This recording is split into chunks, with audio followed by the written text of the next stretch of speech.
मनरेगा का पैसा मजदूरों की जगह जेसीबी खा गई और जिम्मेदार की जुबान पर अब भी ताला है। जी हाँ, ये है हरचंदपुर ब्लॉक का मनरेगा महाघोटाला, जहां कागज पर मजदूरों की भीड़ है लेकिन जमीन पर जेसीबी की गरज है। आज हम आपको दिखा रहे हैं वो सच्चाई जिसे देखकर लोकपाल तक दंग रह गई और जिम्मेदार अधिकारियों की हालत देखकर लगता है जैसे भ्रष्टाचार की स्क्रिप्ट इन्हीं के कमरे में लिखी जा रही थी। 41 मजदूरों की हाजिरी पर हाजिरी थी सिर्फ मशीन की। ग्रामीणों को रोजगार देने वाली योजना में मशीनों से काम और मजदूरी का गबन, ये कैसा विकास है? क्या मनरेगा अब मशीन रेगा बन चुका है? लोकपाल सारिका शुक्ला जब खुद मौके पर पहुंची तो देखा कि नाले की सफाई जेसीबी से हो रही है।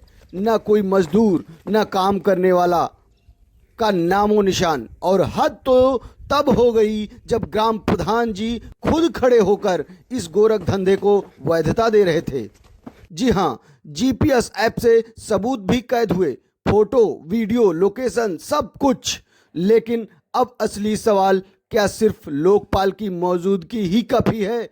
विकास खंड अधिकारी महोदय, आपके ब्लॉक में ये सब आपकी नाक के नीचे हो रहा है, या कहें आपकी आंख के सामने, और आप अनदेखी के स्वर्ण पदक के प्रबल दावेदार हैं।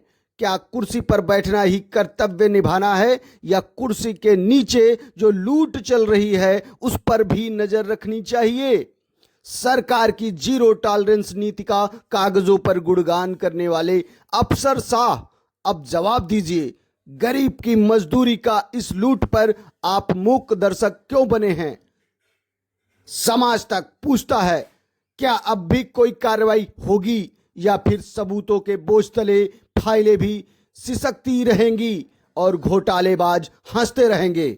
अब जनता देख रही है और समाज तक दिखा रहा है। समाज तक रहेगा सवालों के साथ।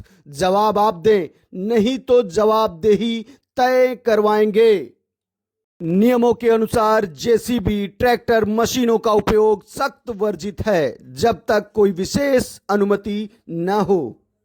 यदि मिट्टी की बिक्री की गई तो यह सरकारी संपत्ति की चोरी मानी जाएगी। नाली की खुदाई से निकली मिट्टी सरकार की संपत्ति होती है, उसका व्यापार अवैध खनन या चोरी की श्रेणी में आता है।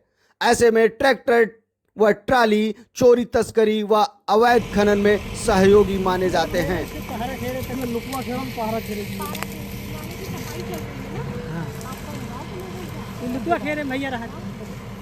डाल दिया रोजगार सेवक यहाँ होंगे,